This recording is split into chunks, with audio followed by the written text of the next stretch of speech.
So hi this is Amit. तो आज का टॉपिक है फंक्शनल ओवरव्यू ऑफ आईआरएस। तो फंक्शनल ओवरव्यू क्या है? देखो, हमारा जो आईआरएस है ना, वो क्या क्या मेन फंक्शंस है, वो क्या क्या फंक्शंस परफॉर्म करता है, हमें वही पढ़ने हैं। तो एक बात ध्यान रखिए, जब भी मैं आपको आईआरएस बोलूँ तो आपको विजुअलाइज करना है गूगल का, क्योंकि गूगल को हम डेली यूज़ करते हैं ना, और आपके लिए वो रिलेट करना भी ईजी हो जाएगा। तो जब भी मैं आईआरएस बोलूँ, आपको विजुअलाइज करना है गूगल को।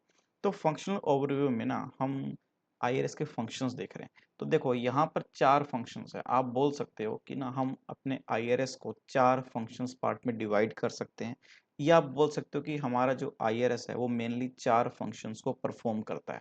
ऐसे कौन से फंक्शंस हैं?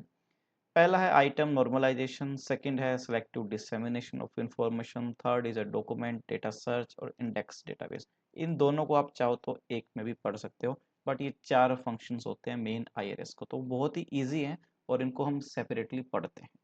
सबसे पहले है आइटम नॉर्मलाइजेशंस, ये पढ़ते हैं सबसे पहले। तो देखो, आइटम नॉर्मलाइजेशन का मतलब क्या है, पहले ये देखो कि आइटम क्या होता है। देखो, मैंने कहा गूगल को आपको विजुअलाइज करना, जैसे मैंने गूगल पे लिखा what is IRS full form, तो मैंने अगर ये लिख दिया है तो देखो यहाँ पर कितने वर्ड है, what is the IRS full form. तो ये जितने भी वर्ड्स है ना, इनको हम या तो आइटम बोलते हैं, या टर्म बोलते हैं, या टोकन बोल सकते हो। आप इन तीनों में से किसी को भी बोल सकते हो। और ये हमने जो क्वेरी दी है, इसमें जितने भी वर्ड्स हैं उनको हम आइटम, टर्म्स या टोकन से बुलाते हैं। ओके। अब एक बात और ध्यान देने वाली है, अगर आप डेली गूगल यूज करते हो ना, तो देखो हम गूगल में ना बहुत ही मल्टीपल वेज है वहाँ पर, जिससे हम इनपुट को दे सकते हैं। जैसे आप क्या करते हो, मेनली अपना टेक्स्ट लिखते हो एज ए इनपुट देने के लिए गूगल को। टेक्स्ट आप चाहो तो इंग्लिश में लिख सकते हो, हिंदी में लिख सकते हो, पंजाबी में लिख सकते हो। उसके अलावा आप देखो वॉइस कमांड का भी यूज़ कर सकते हो। इसके अलावा आप गूगल लेंस का भी यूज़ कर सकते हो। तो means there are multiple ways to give in to the IRS. But problem क्या है, यूज़र तो इनपुट बहुत तरीकों से दे रहा है, बट प्रॉब्लम क्या है कि आईआरएस उसको किस फॉर्म में समझ रहा है। आईआरएस जिसको वो समझ रहा है ना, वो है उसका स्टैंडर्ड फॉर्मेट, और स्टैंडर्ड फॉर्मेट में कन्वर्ट करना ही उसको बोलते हैं आइटम नॉर्मलाइजेशन। इसको थोड़ा सा और पढ़ते हैं। देखो, मेरे पास बहुत सी क्वेरीज हैं। ओके, तो मैं क्या करता हूँ, ये क्वेरीज मेरी तरफ से है, मतलब यूजर उसको क्वेरी दे रहा है, अभी आईआरएस के पास गई नहीं है। तो हम क्या करते हैं, आईआरएस इस पे आइटम नॉर्मलाइजिंग करता है। नॉर्मलाइज मतलब वो उस क्वेरी पे कुछ ऑपरेशन परफॉर्म कर रहा है, ताकि वो खुद समझ सके। और वो क्या समझता है, वो स्टैंडर्ड फॉर्मेट समझता है, तब जाके आईआरएस पे वो क्वेरी जाती है। तो सिंपल है, हम बहुत से तरीकों को, बहुत से तरीके से क्या है, क्वेरीज को दे सकते हैं। और उसके बाद क्या करता है, आईआरएस उस पे नॉर्मलाइज करता है। नॉर्मलाइज कैसे करता है, वो ऑपरेशंस परफॉर्म करते हैं, हम देखेंगे कौन से ऑपरेशंस हैं। उसके बाद जब वो स्टैंडर्ड फॉर्मेट में कन्वर्ट हो जाती है, तब आईआरएस उसको समझता है। तो आइटम नॉर्मलाइजेशन का मतलब है कि क्वेरी को एक स्टैंडर्ड फॉर्मेट में कन्वर्ट करना, ताकि आईआरएस उसको समझ सके। यही है आइटम नॉर्मलाइजेशन। और इसमें कुछ ऑपरेशंस होते हैं, वो ये ऑपरेशंस है। identifying processing tokens, characterization of tokens, apply stop list, apply stemming algorithms और joining। बहुत ही इजी कंसेप्ट है, इजी तरीके से पढ़ेंगे। सबसे पहले देखते हैं आइडेंटिफाइंग प्रोसेसिंग टोकन। देखो, टोकन फिर से वर्ड आ गया। टोकन का मतलब क्या है, क्वेरी में जो लिखा हुआ है सिंगल वर्ड को हम टोकन बोलते हैं। अब देखो, मैंने ना जानबूझ के यहाँ पे स्पेलिंग गलत की है। मैंने लिखता है 180 what is information retrieval system, मैंने यहाँ पे गलत कर दी स्पेलिंग, और देखो इसने अंडरलाइन कर दिया। तो ये क्या कर रहा है, ये वैलिड और इनवैलिड वर्ड्स को पहचान रहा है, उन टोकन्स को पहचान रहा है कि कौन सा वैलिड है, कौन सा इनवैलिड है। प्रोसेसिंग उसी पे करेगा जो वैलिड है। इनवैलिड का मतलब है उसको पहचान ही नहीं पा रहा, तो प्रोसेसिंग क्या करेगा। तो इसलिए ना देखो, अगर आपने यहाँ पे स्पेलिंग मिस्टेक कर दिया ना, तो आपको कुछ इस टाइप से देखो, यहाँ पर देखो इसने क्या दिया हुआ है। इस टाइप से आपको एक ऑप्शन देता है। वो कहेगा देखो भाई, ये तो मेरे पास वर्ड है नहीं, बट ये वर्ड हो सकता है क्या, आप ये आप कहीं ये वर्ड तो नहीं देख रहे थे कि इसका वर्ड ये तो नहीं है, मतलब आप कहीं आपकी स्पेलिंग मिस्टेक तो नहीं हो गई है। तो आपको कुछ इस तरह से ऑप्शन देता है, और ये ऑप्शन कब देगा, जब उसको वैलिड और इनवैलिड में पहचान कर लेगा। तो यही है कि सबसे पहले उसको पहचान करनी होती है कि कोई आपने जो क्वेरी में वर्ड दिया है वो वैलिड है या इनवैलिड है। वैलिड है तो उसको प्रोसेस करेगा, इनवैलिड को तो प्रोसेस कर ही नहीं सकता। नेक्स्ट है करेक्टराइजेशन ऑफ टोकन। करेक्टराइजेशन मतलब क्या है, मैंने यहाँ पे लिख दिया इंफॉर्मेशन रिट्रीवल सिस्टम, और मैंने लास्ट में लगा दिया क्वेश्चन मार्क्स। अब क्वेश्चन मार्क का मतलब क्या है, ये कोई टेक्स्ट तो है नहीं, तो वो क्या करेगा, ये सिंबल है, तो इस सिंबल को भी कैरेक्टर में कन्वर्ट करेगा। अगर मैं पूछूँ कि इसका कैरेक्टर क्या हो सकता है, तो आप कहोगे सर ये वर्ड को रिप्रेजेंट करता है। तो देखो, ये सिंबल है, और इसको हम करेक्टराइज करेंगे तो क्या बनेगा व्हाट। तो व्हाट क्या एक करेक्टराइजेशन है इस सिंबल का। तो ये सिंपली हर सिंबल को उस करेक्टर में कन्वर्ट करता है ताकि उसको फर्दर प्रोसेस कर सके। नेक्स्ट है अप्लाई सॉफ्ट स्टॉप लिस्ट। तो ये भी बहुत इजी कंसेप्ट है। देखो मैंने एक क्वेरी लिखा हुआ है what is the current cricket match score now. तो ये क्वेरी क्या है, मैं क्रिकेट लाइव मैच चल रहा है उसका स्कोर जानना चाहता हूँ। तो देखो यहाँ पर मैंने कितने वर्ड लिख दिए, एक दो तीन, बहुत से वर्ड लिखे हुए हैं। तो ध्यान देना कि आईआरएस में ना आप क्वेरी में जितने ज़्यादा वर्ड दोगे ना, आईआरएस को उन सभी वर्ड को प्रोसेस करना पड़ेगा। जितने ज़्यादा वर्ड होंगे उतनी ही ज़्यादा प्रोसेसिंग टाइम लगेगा। और हमारा ऑब्जेक्टिव ये है कि हमें टाइम कम से कम लगाना है। तो अब यहाँ पर देखो what is the current cricket match score now, अगर इसको मैं ऐसे लिख दूँ तो क्रिकेट स्कोर, ये दोनों ही सेम ही रिजल्ट लेके आएंगे। बट यहाँ पर प्रोसेसिंग टाइम ज़्यादा है और यहाँ पर प्रोसेसिंग टाइम कम है। क्यों? यहाँ पर कितने प्रोसेस करेगा, एक दो तीन चार पाँच छः सात आठ, 8 वर्ड्स है और यहाँ पर सिर्फ 2 वर्ड्स है। तो यहाँ पर प्रोसेसिंग टाइम कम लगेगा और यही फेवरेबल है। तो स्टॉपिंग एल्गोरिदम्स कुछ होती है, वो क्या करती है ना, वो इस वर्ड्स पे या इस क्वेरी पे नॉर्मलाइज करेगी और उन वर्ड को एलिमिनेट कर देगी, रिमूव कर देगी जिसका ज़्यादा कंट्रीब्यूशन नहीं है।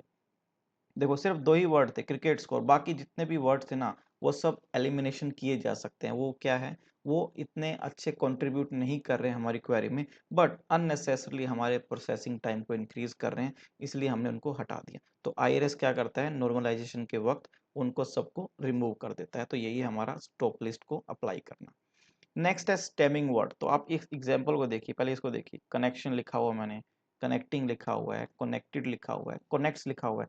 अब ये सभी वर्ड एक जैसे दिख रहे हैं, क्यों? क्योंकि ये सभी वर्ड किससे मिलकर बने हैं, एक ही वर्ड है कनेक्ट वर्ड। और जो स्टेमिंग है ना उसका मतलब होता है ओरिजिन, मतलब इसका मेन सोर्स क्या है। तो ये जो सभी वर्ड मैंने लिखा हुआ है यहाँ पे, इनका ओरिजिन एक ही वर्ड है, वो है कनेक्ट। तो हम क्या करते हैं, जो आईआरएस क्या करता है, मान लो कि ना आपने कुछ क्वेरी लिखी और उस क्वेरी में ना ये चारों वर्ड्स आए हुए हैं। तो मैंने क्या कहा, जितने वर्ड उतनी ज़्यादा प्रोसेसिंग करेगा। तो आईआरएस क्या कर सकता है, वो इन हर एक वर्ड को अलग से प्रोसेस करेगा। बट अगर आईआरएस पहले इस पे स्टेमिंग अप्लाई कर दे, मीन्स इन सभी को पहले स्टेम वर्ड में कन्वर्ट कर दे, तो ये इसका स्टेम वर्ड है।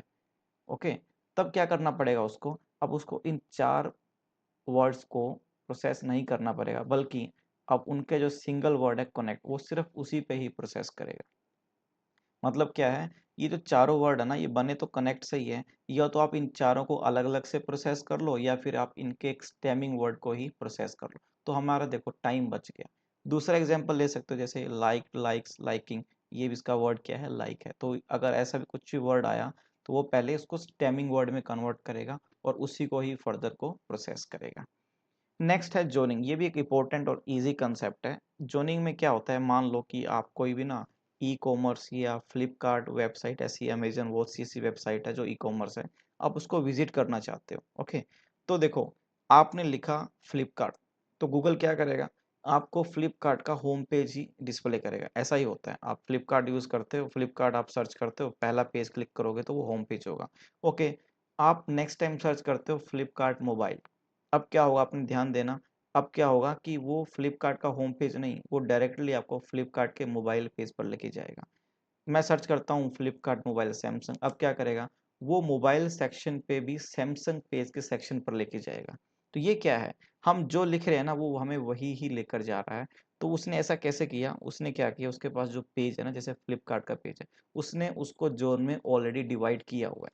कैसे डिवाइड किया है, मान लो ये पूरा होम पेज है, उसने मोबाइल सेक्शन कर लिया, मोबाइल में भी सैमसंग है, एप्पल है, लैपटॉप पेज का अलग सेक्शन है, क्लोथ्स अलग है, फुटवियर अलग है। तो मतलब जो यूज़र लिख रहा है ना उसको उसके अकॉर्डिंग ही जोनिंग में कन्वर्ट कर रहा है। तो अगर आप लिखोगे फ्लिपकार्ट तो आपको होम पेज शो करेगा, आप लिखोगे फ्लिपकार्ट मोबाइल तो आपको मोबाइल शो कर देगा, आप लिखोगे फ्लिपकार्ट मोबाइल सैमसंग तो आपको सैमसंग शो करता है। तो देखो जोनिंग हो रही है, आप जिस हिसाब से कैरेक्टर लिख रहे हो, क्वेरी लिख रहे हो, उसी हिसाब से आपको उस पेज के जोन पर लेके जा रहा है। तो ये होता है जोनिंग। ओके, तो ये था हमारा आइटम नॉर्मलाइजेशन। उसके बाद हम पढ़ रहे हैं सेलेक्टिव डिसेमिनेशन ऑफ इंफॉर्मेशन, इसको हम शॉर्ट फॉर्म में SDI भी बोल देते हैं। डिसेमिनेशन का मतलब होता है स्प्रेड, बांटना, इंफॉर्मेशन को बांटना। अब पुश नोटिफिकेशन क्या है, आपके पास कई बार फोन रखे रहते हैं, एक नोटिफिकेशन आता है ना, गूगल का नोटिफिकेशन, कोई न्यूज़ का नोटिफिकेशन, कुछ अपडेट है तो उसको हम पुश नोटिफिकेशन बोलते हैं। तो इसका एग्जांपल आप देख सकते हो, जैसे आप गूगल यूज़ करते हो है ना, अब देखो जो सिलेक्टिव का मतलब है, देखो मैंने यहाँ पे बताया आपको डिसेमिनेशन क्या होता है, इंफॉर्मेशन को स्प्रेड करना। अब इंफॉर्मेशन को स्प्रेड तो हम कर सकते हैं, जैसे मल्टीकास्ट कर दिया कि हम एक इंफॉर्मेशन को सबके पास भेजते हैं, बट यहाँ पर सिलेक्टिव वर्ड लिखा हुआ है। सिलेक्टिव का मतलब क्या है, हर इंडिविजुअल को अलग से इंफॉर्मेशन भेजना है। जैसे आप गूगल पे, मैंने आपको बोला जैसे अपना क्रिकेट मैच का स्कोर, आप क्रिकेट में बहुत इंटरेस्टेड हो, आपने क्रिकेट मैच का बार बार स्कोर क्या कर रहे हो, आप बार बार स्कोर चेक कर रहे हो, तो आपने ध्यान दिया होगा ना, फिर आप अगर जब भी गूगल का फीड खोलते हो ना, फीड ओपन करते हो, तो उसमें सारी क्रिकेट की न्यूज़ ही दिखेगी। अगर कोई आदमी, कोई बंदा शेयर न्यूज़ में इंटरेस्ट रखता है, वो शेयर मार्केट का ही इंफॉर्मेशन को सर्च करता है, तो उसके गूगल फीड पे क्या होगा, सभी के सभी शेयर मार्केट की इंफॉर्मेशन आएगी। इवन अगर उसके पास, अगर कोई, जैसे आप क्रिकेट का मैच का स्कोर देख रहे हो, अगर कोई विकेट गिर गया, अ, कोई मतलब टॉस हो गया, या कोई मैच हार गई, कोई टीम जीत गई, उसका इंफॉर्मेशन आपको बिना सर्च किए नोटिफिकेशन के थ्रू आ जाता है। तो ये है सेलेक्टिव डिसेमिनेशन ऑफ इंफॉर्मेशन। तो जो आईआरएस है, जो हमारा गूगल है, सिर्फ सर्च करने के काम नहीं आता, वो हमें इंफॉर्मेशन भी दे रहा है, और सिलेक्टिव दे रहा है। सिलेक्टिव मतलब जो इंफॉर्मेशन आपके पास नोटिफिकेशन आ रही है, वो जरूरी नहीं है कि आपके फ्रेंड के पास आए, आप जो सर्च करोगे ना, उसी के ही रिगार्डिंग आपके पास नोटिफिकेशन आएगी। अगर आप फुटबॉल मैच में इंटरेस्टेड हो, आपके पास फुटबॉल मैच की नोटिफिकेशन आएगी। आप क्रिकेट मैच देखते हो, आपके पास क्रिकेट मैच की नोटिफिकेशन आएगी। तो इसी को ही हम बोलते हैं सिलेक्टिव डिसेमिनेशन ऑफ इंफॉर्मेशन। जो इंडिविजुअल जिस टाइप की इंफॉर्मेशन चाहता है, उसको उसी टाइप की इंफॉर्मेशन मिल जाती है, और बिना सर्च के। ध्यान देना, ये हम सर्च नहीं कर रहे, ये हमें ऑटोमेटिक मिल रही है। इसको हम बोलते हैं एसडीआई। ओके। अब देखो यहाँ पे मैंने एक और एग्जांपल लिया है न्यूज़पेपर वेंडर का। देखो सुबह सुबह न्यूज़पेपर वाला आता है, वो क्या करता है, वो ये नहीं करता कि सबके घरों में एक ही न्यूज़पेपर नहीं फेंकता है। वो क्या करता है, जिस इंडिविजुअल ने जो पेपर सब्सक्राइब किया हुआ, वो उसी पेपर को वहां पे बांट रहा है, मतलब सेलेक्टिव डिसेमिनेट कर रहा है। हर एक को चूज किया होगा, देखो यहाँ पे टाइम्स ऑफ इंडिया आएगा, यहाँ पर दैनिक भास्कर, यहाँ पे पंजाब केसरी, जो जिसने इंडिविजुअल ने इंटरेस्ट है, उसके अकॉर्डिंग उसको न्यूज़पेपर मिलेगा। तो इसको हम बोलते हैं selective dissemination of information.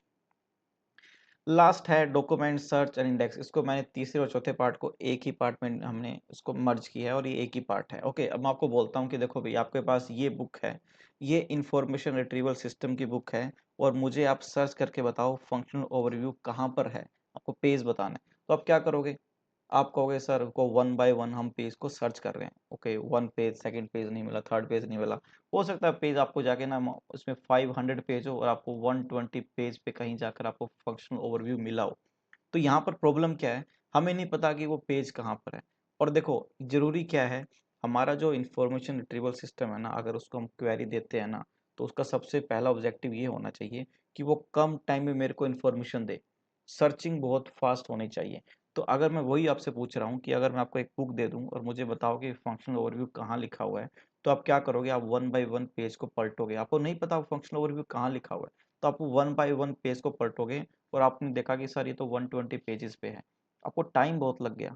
Okay, तो इसी सर्च को हम फास्ट करना है, और उसको हम यूज करते हैं इंडेक्स। इंडेक्स की हेल्प से ना हम सर्चिंग को बहुत फास्ट कर सकते हैं। आप भी फास्ट कर पाओगे। अगर मैंने आपको बुक दिया और मैंने पूछा आप ढूंढो, आपने कहा सर अब वन बाय वन पेज को ढूंढ रहे हैं, 120 पेज पे मिला। क्या ऐसा हो सकता है कि सर मुझे डायरेक्ट पता लगे कि यस फंक्शनल ओवरव्यू इस पेज पे मिलेगा, और मैं डायरेक्टली वही पेज ओपन करूँ? यस, होता है ऐसा, उसको हम बोलते हैं इंडेक्स पेज। इंडेक्स पेज क्या होता है, हर एक टॉपिक लिखा होता है कि वो किस पेज पे है। देखो यहाँ पर अगर देखो फंक्शनल ओवरव्यू, देखो ये 10 नंबर पेजेस पे, तो कितना इजी हो गया। अब आपको सर्च नहीं करना पड़ा वन बाय वन, आप डायरेक्टली इंडेक्स पेज को आप चेक करोगे, डायरेक्टली जंप करोगे आप अपना जो वहाँ पर आपका वो सर्च करना है जो डॉक्यूमेंट है। तो वैसा ही इंडेक्सिंग हमारा आईआरएस यूज करता है, ताकि सर्चिंग को बहुत फास्ट बना सके। तो ये था हमारा फंक्शनल ओवरव्यू, बहुत ही इजी और कंसेप्ट आई थिंक है, और आपको समझ में आया होगा। कोई डाउट है तो आप मुझे कमेंट कर सकते हो। नेक्स्ट वीडियो सजेशंस भी आप कमेंट में मुझे लिख सकते हो। तो thank you very much, and please subscribe the channel. Thank you very much.